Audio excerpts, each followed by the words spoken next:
Class ಫ್ಯಾಮಿಲಿಯಿಂದ ಬಂದಿರೋದು, ಒಂದು ಹಳ್ಳಿ ಕುಗ್ರಾಮದಿಂದ ಬಂದಿರೋಂಥದ್ದು. ಆಡಿಯನ್ಸ್ ಮುಖ ಕಾಣಿಸ್ಲಿಲ್ಲ ನನಗೆ.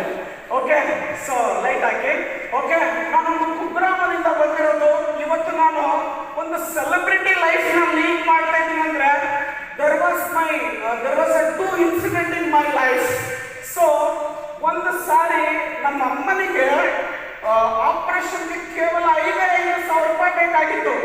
ನಾನು ಎಲ್ರಿಗೂ ಸುಮಾರು ನಮ್ಮೂರಲ್ಲಿ ಒಂದು 100 ಮನೆಗಳಿರ್ಬೋದು, 100 ಮನೆಗಳಿಗೆ ಹೋಗಿ ಎಲ್ಲರೂ ರಿಕ್ವೆಸ್ಟ್ ಮಾಡ್ತೀನಿ, 1,000 ಕೊಡಿ ಪ್ಲೀಸ್, 500 rupees ಕೊಡಿ ಪ್ಲೀಸ್ ಅಂತ ಎಲ್ಲರೂ ರಿಕ್ವೆಸ್ಟ್ ಮಾಡ್ತೀನಿ. ಹಳ್ಳಿಲಿ ಎಲ್ಲರೂ ನನ್ನ ಅವಮಾನ ಮಾಡ್ತಾರೆ. ಯಾಕೆ ಅಂದ್ರೆ ಅದಕ್ಕೂ ಮುಂಚೆ ಏನಾಗಿತ್ತು, ನಮ್ಮ ಅಣ್ಣಂದಿರಿಬ್ಬರು ಚೆನ್ನಾಗಿದ್ರು, ಅವ್ರಿಗೂ ಮದುವೆ ಆಯ್ತು. ನಮ್ಮ ಅಣ್ಣಂದಿರಿಗೆ ಮದುವೆ ಆಗೋವರೆಗೂ ನಮ್ಮ ಸಂಸಾರ ತುಂಬಾ ಚೆನ್ನಾಗಿತ್ತು.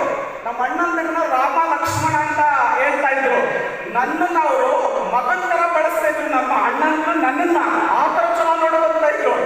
ಯಾವಾಗ ನಮ್ಮ ಅಣ್ಣಂದಿರಿಗೆ ಮದುವೆ ಆಯ್ತು, ಮದುವೆಯಾಗಿ ಅವರ ವೈಫ್ಗಳು ಮನೆಗೆ ಬಂದ್ರು, ಚಿಕ್ಕದಾಗಿ ಜಗಳ ಸ್ಟಾರ್ಟ್ ಆಯ್ತು. ಅಲ್ಲಿಂದ ಆಚೆಗೆ ಸೊ ಮೈ ಡಿಯರ್ ಫ್ರೆಂಡ್ಸ್, ನನಗೆ ಒಂದು 8th ಸ್ಟ್ಯಾಂಡರ್ಡ್ ಇರ್ಬೋದು. ಅವಾಗ ನಮ್ಮ ಮನೇಲಿ ಮದುವೆಯಾಗಿ ಕೇವಲ 6 ತಿಂಗಳಿಗೆ ಇಬ್ಬರಿಗೂ ಮದುವೆ ಮಾಡಿದ್ರು. ಒಟ್ಟಿಗೆ 3 months ಗ್ಯಾಪಲ್ಲಿ ಮದುವೆಯಾಗಿ 3 ತಿಂಗಳಿಗೆ 3ರಿಂದ 6 ತಿಂಗಳ ವರ್ಷಕ್ಕೆ ಮನೆ ಡಿವೈಡ್ ಮಾಡ್ಕೊಂಡ್ರು. ಮನೆ ಡಿವೈಡ್ ಮಾಡ್ಕೊಂಡು ಎಕ್ಸಾಕ್ಟ್ಲಿ ಒಂದು 6 months ಆಗೋರ್ಗಡೆ ನಮ್ಮ ತಂದೆ ತೀರೋಗ್ಬಿಟ್ರು. ನಾನು ನಮ್ಮ ತಾಯಿ ಇಬ್ಬರನ್ನ ಇದ್ದು. ಸೊ ಹಳ್ಳಿ ಏನ್ ಮಾಡಕ್ಕಾಗುತ್ತೆ, 1.5 ಎಕರೆ ಹೊಲ ಇತ್ತು, 1 ಎಕರೆ ಗದ್ದೆ ಇತ್ತು. ಸೊ ಮೈ ಡಿಯರ್ ಫ್ರೆಂಡ್ಸ್, ಎಲ್ಲರೂ ಡಿವೈಡ್ ಮಾಡ್ಕೊಂಡ್ರಿ. ನನ್ಗೊಂದು 1/2 ಎಕರೆ ಹೊಲ ಮತ್ತು 1/2 ಎಕರೆ ಗದ್ದೆ ಕೊಟ್ಟಿದ್ರು. ನಾನು ಇನ್ನೂ ಚಿಕ್ಕ ಹುಡುಗ. ಅವಾಗ